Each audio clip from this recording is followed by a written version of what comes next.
Salut à tous! Je suis contente de vous retrouver pour une nouvelle semaine pour notre challenge Zéro déchet. Nouvelle semaine, nouvel effort? Non.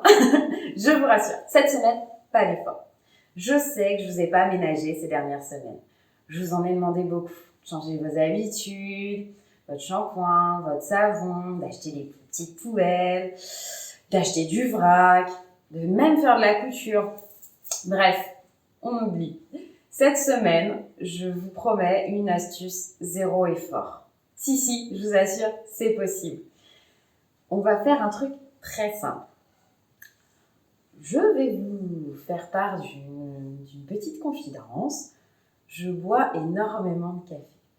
Oui, du thé aussi, mais beaucoup de café. Vous le savez tous, nos machines à expresso, les dosettes ne sont pas recyclables. Enfin, pas toutes. C'est pourquoi j'essaye, la plupart du temps, de faire des cafetières, quitte à réchauffer mon café le lendemain. Vous allez me dire, oui, Julie, c'est bien, mais les dosettes, l'avantage, c'est que je fais juste ce que j'ai besoin. Et qu'est-ce que je fais de mon filtre et de mon marc à café? Vous faites juste ce que vous avez besoin pour vos expressos, mais au final, votre café, vous n'allez pas le perdre. Donc, vous pouvez régler la quantité de café que vous mettez dans vos cafetières. Et pour votre filtre et votre marc à café, c'est là où j'ai une solution. Pour votre filtre, malheureusement, j'en ai pas. Mais pour votre marc de café, j'en ai une. On peut faire plein de choses avec le marc de café. Et la première, notamment, c'est de récupérer notre petit filtre avec notre marc de café et de le mettre dans nos plantes. Et oui, nos plantes, elles adorent ça, le marc de café. C'est un très bon terreau, ça fait fuir les petites bêtes, et en plus, ça sent très bon. Pour ceux qui aiment le café, évidemment. Mais c'est un très très bon terreau. Vous pouvez, si vous avez un jardin en extérieur, le mettre au pied de vos tomates, vos salades. Je le répète, c'est vraiment un très très bon terreau, un très très bon engrais. N'hésitez pas. Et la deuxième chose que je fais avec mon marc de café, c'est que je mets dans des petits pots à confiture et dans mon frigo. Parce que le marc de café, c'est un très bon capteur d'odeur.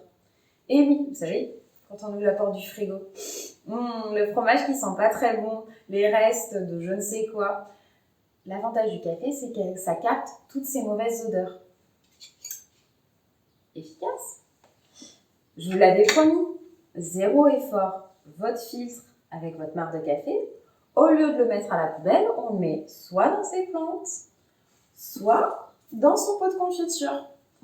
Vous pouvez faire plein de choses si vous vous intéressez un petit peu au marc de café. Si vous êtes comme moi, gros consommateur de café, vous pouvez faire des bougies avec, vous pouvez faire des gommages, des produits cosmétiques. Bref, on peut faire énormément de choses. Vous pouvez aussi l'utiliser par exemple, quand vous coupez de l'ail. Vos doigts, du coup, ils sentent pas bon. Vous pouvez mettre un petit peu de marc de café. C'est pareil, ça capte très bien les odeurs. Bref, vous pouvez faire plein de choses avec le marc de café. Les deux solutions que je vous propose aujourd'hui, elles nécessitent rien d'autre que du marc de café. Si vous voulez faire des bougies ou autre chose, il faut d'autres aliments. Enfin, d'autres produits, tout du moins. Donc ça, c'est ma première astuce. Bah oui, je vais pas vous laisser avec juste ça quand même. Zéro effort. Allez, un tout petit quand même. Ma deuxième astuce, vous le savez maintenant, je suis un petit peu couturière. Alors, couturière débutante. Faut pas trop m'en demander non plus. Alors, ce que je vous propose cette semaine, c'est les éponges lavables. Alors, rassurez-vous, c'est quelque chose qui commence à être assez démocratisé. Vous pouvez en trouver dans vos petites épiceries bio. Il y a de très bonnes couturières aussi qui en vendent. N'hésitez pas. C'est très très simple. Soit à faire, soit à acheter. Pour nos couturiers, nos couturières, le principe des éponges lavables est très simple. C'est exactement la même démarche que nos lingettes démaquillantes. Pour autant, je vous ferai un petit récap. N'hésitez pas à aller sur le site My Little Découverte. Dans la rubrique couture, je vous remettrai les petites étapes pour réaliser des éponges. Et surtout, le gros avantage pour les couturiers et les couturières, c'est que la différence avec nos lingettes démaquillantes, c'est que avant de refermer notre éponge, on va la rembourrer de tissu. Et oui, toutes nos chutes de tissu qu'on ne sait pas quoi en faire, vous savez, lorsqu'on coupe les angles, etc. Toutes ces petites chutes qu'on ne peut pas réutiliser parce qu'elles sont trop petites, eh ben on va les mettre dans notre éponge, au lieu de les mettre dans notre poubelle. Double action d'éponge lavable.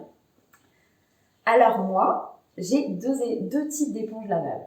Je vais vous présenter la première. Donc, elle est composée d'un côté éponge. Moi, j'ai en bambou parce que j'aime bien, c'est tout doux. Donc, d'un côté éponge absorbant et d'un côté en toile de jute, qui est très bien pour lorsqu'on fait notre vaisselle, pour toutes les choses qui sont bien incrustées. Vous savez, ça remplace le côté vert de nos éponges. Ça gratte et ça nettoie en profondeur. Ma deuxième éponge, c'est une éponge que j'utilise plus pour ma robinetterie ou ma salle de bain. Donc, pareil, on a un côté éponge et un côté soit coton ou microfibre. Avec un petit peu de vinaigre d'alcool, vous nettoyez votre robinetterie et ça laisse aucune trace. C'est l'avantage du coton ou des microfibres. Et le principe est exactement la même chose. Donc, voici mes petites éponges. J'allais pas vous laisser juste avec mon marc de café. Des petites éponges en plus. Donc voilà, c'est mon astuce de la semaine. Donc sur ce, je vous fais plein de gros bisous. On n'oublie pas, on like, on s'abonne et on laisse des commentaires. Ça fait toujours plaisir, ça me fait toujours plaisir en tout cas. Je vous fais plein de gros bisous et je vous retrouve à la semaine prochaine. Ciao, ciao!